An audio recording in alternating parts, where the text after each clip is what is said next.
Hello, continuing this chapter of prayer and physical healing, and this one today is about suspending nature. I just want to read the first paragraph of the chapter here because it will give you an idea about what we're talking about today.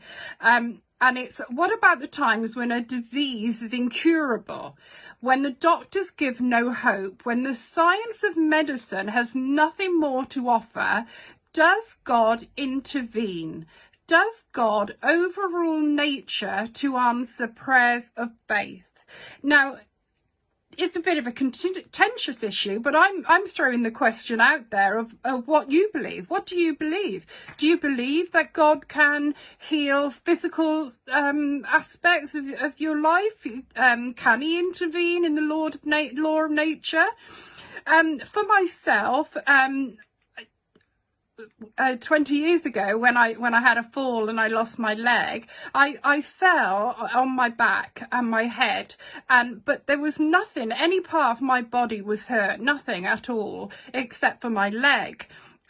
Luckily my husband was there and he rushed me to hospital and everything. But when I was in hospital, I saw a newspaper article about this woman who was in her garden. She fell, and because there was no one there, she bled to death. Now, you've got to think about things like that, because how weird is it that, you know, there's me in one garden where my husband's there and I fall and he takes me to hospital. In another garden, this poor lady was alone and she bled to death.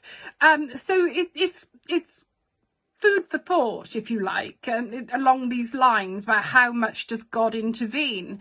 The day I lost my leg, I was alone in my room. All the medical staff had gone off on a break. They'd shut the door of my room. I was alone and I started hemorrhaging and I started dying.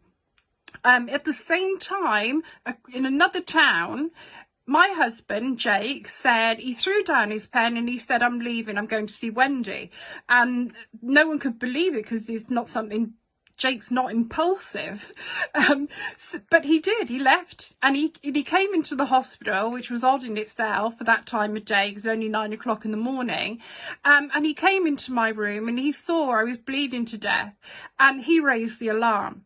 Now, if he hadn't have come in that day, I wouldn't be here now talking to you. So no one can tell me that someone didn't intervene on that law of nature.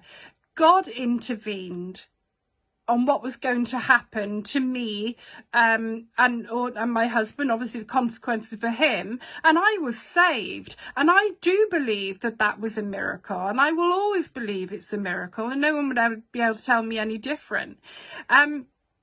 You know, it's just depending on how you feel. You could have a child sick in hospital and she's dying. How far can you go to say to those parents, don't worry, we'll pray for it and it will all come right, it will all be fine, she will be healed? How far can you go convincing another person that everything's going to be okay because you're just going to pray for it? It all depends on the law of nature, and it also depends on God, on what he's got planned for us all, what he's got planned there at that particular instance. It's just a difficult one. This is a difficult one to talk about. But if you look at it from your own personal point of view, what do you believe? Because I know what I do, but what do you believe?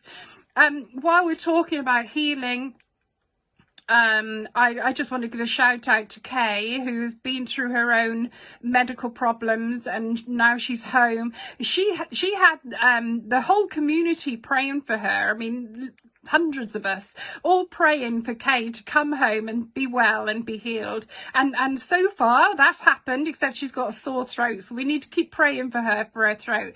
But I can't have anyone convince me that prayer is not worth it when I see Kay coming home to be with her family again, because that's what we all wanted.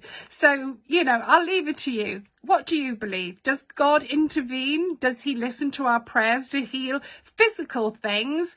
Or are we just crossing the line somewhere and just wasting our time? I don't believe we're wasting our time. What about you? Okay, bye.